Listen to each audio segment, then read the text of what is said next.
Hello everyone, welcome to my review of Season 3, Episode 8 of Gotham, titled Mad City Blood Rush.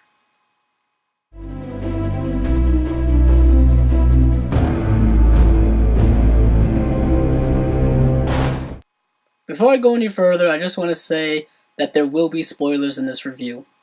In this episode, we get a very heavy focus on Captain Barnes, because as we know, he is dealing with this condition that he has after being affected by Alice's blood, which I've mentioned in previous episodes. But in this episode, they really concentrate on his character a lot. The episode starts with him, and there's a lot of stuff in the episode with him. And as we see in this episode, he is struggling with keeping control over who he is.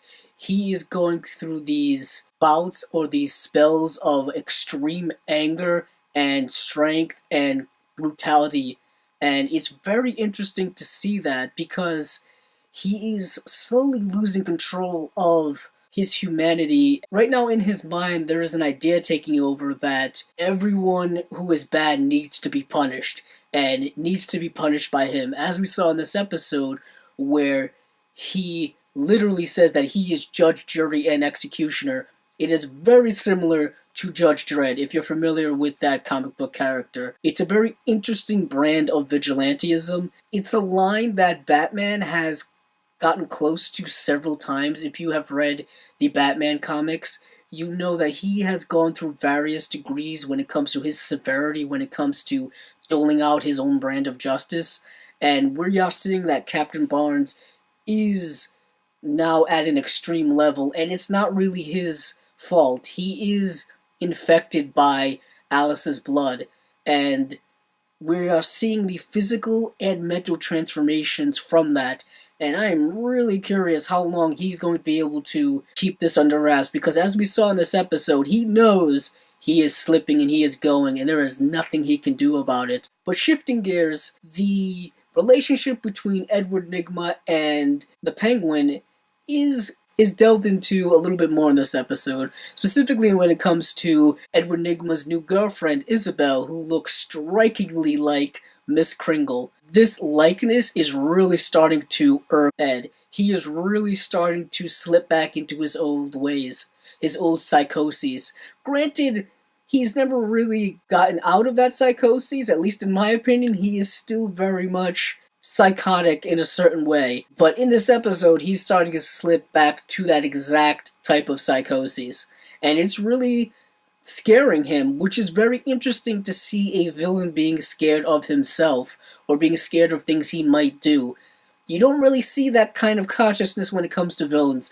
Villains seem to think that they are doing the right thing all the time, even if it's the wrong thing to everyone else. But in this episode we see that Penguin is trying to play these type of mind games with Ed, where he's trying to get him to separate from or break up with this Isabel character because he is having romantic feelings for Ed. But what is interesting in this episode is when the Penguin confronts Isabel, Isabel is able to really pick up on his feelings right away. She is an interesting character, which I'm hoping they didn't do what I think they did at the end of this episode, which I know a lot of people at home probably assume that she is now dead. I really hope she's not, because I find her very interesting. Like, her awareness for certain things is rather odd. Like, she can pick up on the Penguin's feelings and stuff like that, but she was also completely unaware when it came to Edward Nygma's past.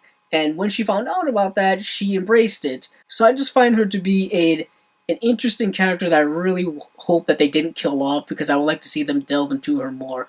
I still think there is something there that we are not seeing. There is some backstory that we are not seeing when it comes to her character. Hopefully she's not dead and more will be revealed. When it comes to Jim Gordon in this episode, he is back on the GCPD, like I think many of us assumed would eventually happen. But in this episode, his first case back on the force happens to be the case where Captain Barnes ruthlessly murdered someone. And it's very interesting the way that Captain Barnes went around trying to cover that up. But the GCPD stuff with Jim Gordon kind of took a backseat to a more, once again, personal plot line, specifically that of Lee Tompkins, who's having, I believe, her engagement party in this episode. It is very interesting who shows up to this party. There's a lot of probably evil, backdoor dealing, corrupt people at this party, probably a lot of friends of Carmine Falcone. It's also very interesting that Barbara would show up to this party. I'm guessing she probably just did it to screw with Lee because she's kind of crazy in that way. It was also very interesting the conversation that they had with one another. Barbara, even though she's psychotic, she still has an interesting perspective when it comes to Jim Gordon.